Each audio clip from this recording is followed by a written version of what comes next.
Hi, and welcome to another episode of Performance Cafe. I've got on my scarf today, but there's a tree in my yard that's starting to bloom, and I think it's trying to tell me that spring is on its way. And so I'm feeling all bright-eyed and bushy-tailed despite the nip in the air. I'm not much of a winter person despite being born in winter. So today, I wanted to tell you about a book that I'm reading. I've actually just started, but it's something right out of the beginning of the book, something was already struck a chord with me, and I just thought it was absolutely lovely, and I wanted to share it with you and talk to you about it a bit. So the book is called Good Authority, and the author is Jonathan Raymond.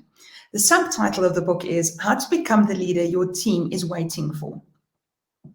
And so firstly, I'm listening to it on Audible, which is always great, especially when the author themselves reads the book. There's just so much more connection when someone who's reading the book is actually the author, because they really connect with the content. You can actually hear it in the way that they read.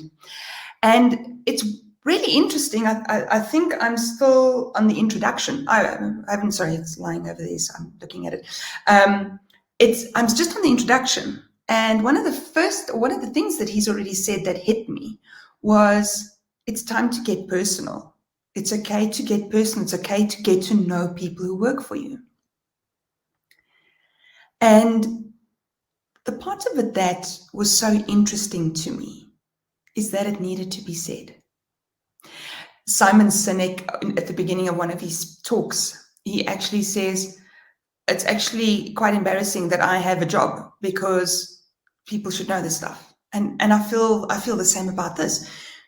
Where have we gone as humanity when we have to announce, and I understand why he announced it, it's really needed, but that he felt the need to announce that it's okay to get personal. I don't know of any other context in life where we would not allow things to get personal. And the interesting thing about that is that we get to know the entire world around us, but not the people that we spend most of our day with, or the people who impact our career and our success. Or even worse, whose career and success we have an impact on. And I think that's why one of my most hated things is if someone gives you feedback and goes, it's not personal, but, well, yes, it's personal, because I love my job. And whether I'm working for myself or whether I was working for someone else, whether I was employed, my job is my passion. It's where I live, who I am. So yes, actually, it is personal. And the need for you to say that it's not personal shows me that you understand that. So where do we draw this line? I get this so often. I have some clients who are in very small businesses where they're probably one of 4 or 5 people.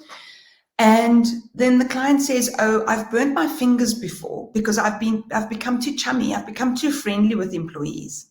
And then because of that, when I had to put my foot down, when I had to give the feedback, when I had to let them go, it blew up. So I think instead of not making it personal, I think we must define what is professional.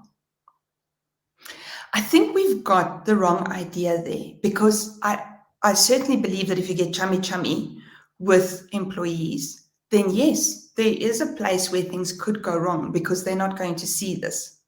But I think what happens is there's a level of familiarity and friendliness. And if you are every day being respected as the leader, then the familiarity and the friendliness is entirely fine. But it's when you become entirely unprofessional, when you entirely throw as they say, the baby out with the bathwater, that is when becoming friendly and familiar becomes a shock to people. So for me, professionalism is about respect in familiarity. It's about being able to connect with people, understand them, and understand their circumstances, but not by losing your professionalism or by doing something which means people will lack respect for you.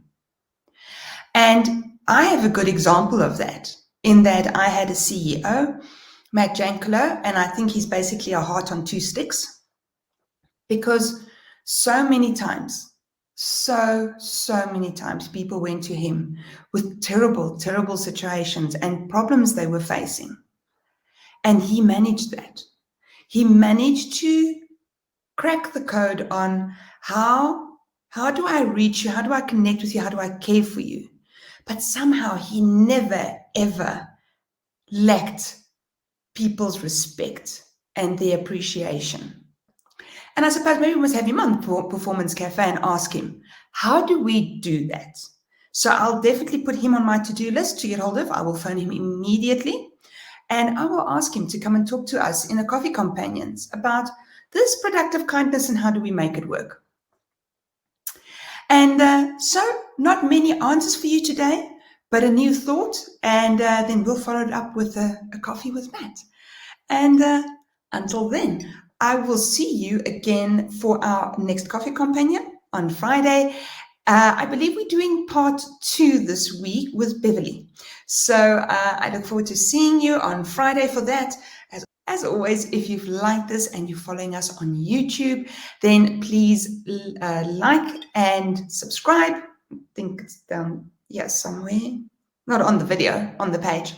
And then also please click on the notification bell so that we can let you know when the next video is available for you to see. It happens roughly twice a week.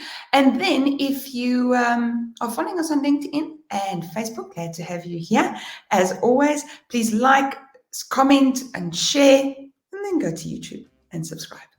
I look forward to seeing you at the next Performance Cafe.